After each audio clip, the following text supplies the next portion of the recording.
Before getting into the process of balancing, I'd like to mention a few things about wheel balancers for scooters.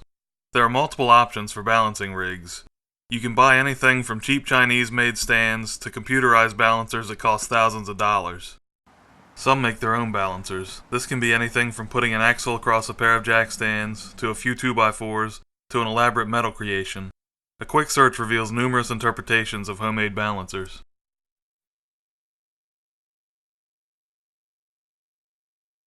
I bought this balancer on eBay for about $40 shipped. The only branding it shows is TMS on the box. I chose it for a few reasons. It has a 12mm rod, while some models use 13mm or larger. Most small scooters have 10 or 12mm front axles, so it would at least work with a 12mm equipped scoots. The included cones allow it to work with splined wheels. I also liked having adjustable legs and an integrated bubble level. There are some issues with this balancing stand. First, I noticed rust inside of the vertical beams. Not a big deal, but not what I expect of new tools. More importantly, the bearings that the rod sits on were very tight. They were mounted directly against the metal beams, and pressure from the bolt was partially locking the inner and outer bearing. I added a washer to each bearing to space them out and avoid squeezing their outer sections against the beams. That allowed them to move more freely, but still not well enough. I removed the bearings and then used a small flat screwdriver to pop the shields off. The bearings were packed with a thick grease. I used brake cleaner to flush all the grease out, then lubed the bearings with WD-40. I reinstalled them open, without shields or seals. These methods are not acceptable in most uses of bearings, but should work fine for the wheel balancer.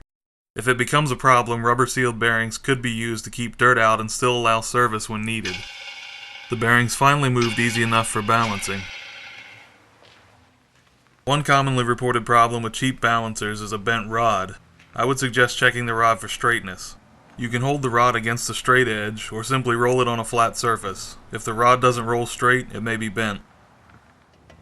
Before balancing wheels and tires, you should make sure your balancing rig is level. If you have a bubble level like this model, adjust the legs and prop it up securely to get the bubble inside of the center ring. If yours doesn't have a built-in level, you can use a regular level to do the same job. To mount a splined wheel like most drive wheels for scooters, start by loosening the set screws on both cones of the balancer rod. Remove one cone, move the other slightly to one side and secure it with a set screw. Slide the rod through the wheel and onto the cone. Then slide the other cone on and into the wheel. Put a little pressure on the cone as you tighten the set screw. The wheel should be secure and basically centered on the rod. Readjust the position if necessary and place the rod between the balancer's bearings. To mount a wheel with bearings in the center, slide the rod through both bearings, then place the rod and the bearings on the balancer. Ideally, you'd use cones to secure the wheel, but it shouldn't be necessary as long as the bearing and the rod are very similar in size. In my case, the front wheel had 10mm bearings, so the rod with the balancer wouldn't work. I bought a 3/8" rod from a local hardware store and cut it down to fit the width of my balancer. You can buy a metric rod, but it will probably have to be ordered. Now, we're finally ready to balance the wheel and tire. Rotate the wheel and then let it spin until it settles. You shouldn't need to apply much, if any, force to spin the wheel. You can apply light pressure to help slow the wheel and tire as shown, but you must be careful not to influence where the wheel comes to rest.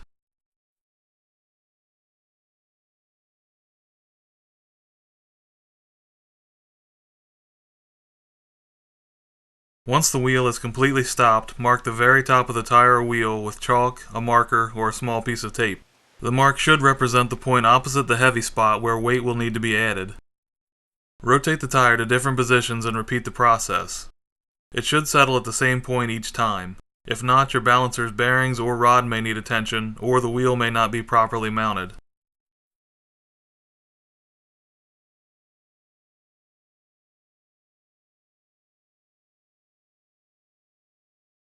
Once you're confident that you found the right spot, you'll need wheel weights. I'm using 5-gram adhesive back weights by K&L Supply. A lot of scooter wheels don't have large surfaces for stick-on weights, so these small weights work well. Cut off a few weights and use masking or electrical tape to attach them to the wheel at the mark you made.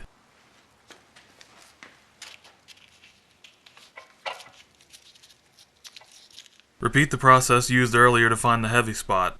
If the wheel settles with the weights towards the bottom, you need to use less weight. If the wheel settles with the weights at the top, you need to add more weight. Here I've added a total of 20 grams to the wheel and it's very close to being balanced. 15 gram wasn't enough and 20 is just a bit much. I only had 5 gram weight, so I used bolt cutters to cut a weight roughly in half. This would make a 2 to 3 gram weight for 17 to 18 grams total.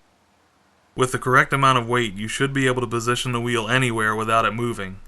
You could spend all day cutting or grinding weights to accomplish this if your balancer is very sensitive.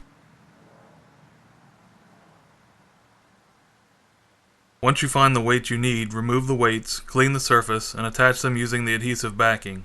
I prefer to put half or roughly half of the weight on each side of the wheel. After installing the weights, it's best to check balance one more time. As long as the wheel is still balanced, you're done.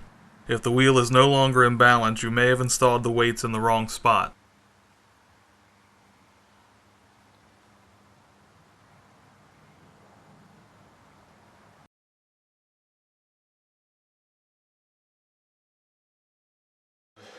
Many tire manufacturers use a white or yellow dot to mark the light spot of the tire. The light spot should be aligned with the heaviest point on the wheel, which is usually assumed to be at the valve stem. You can use a balancer to find the true heavy spot before mounting a tire. Aligning the tire's light spot with the wheel's true heavy spot may reduce the amount of weight needed for balancing. If you're using cheap Chinese tires like the ones stock on most Chinese scooters, they may not bother to mark the light spot. If you find it takes a lot of weight to get the wheel in balance, you can change the tire's position relative to the wheel. It's a time-consuming process and not for everyone, but you may be able to use less weight if you find a better position. Mark the tire where it aligns with a valve stem so you can put it back if you can't find a position that works better. To rotate a tire that has already been mounted, start by removing the valve core and letting all of the air out. Break the bead on both sides of the tire.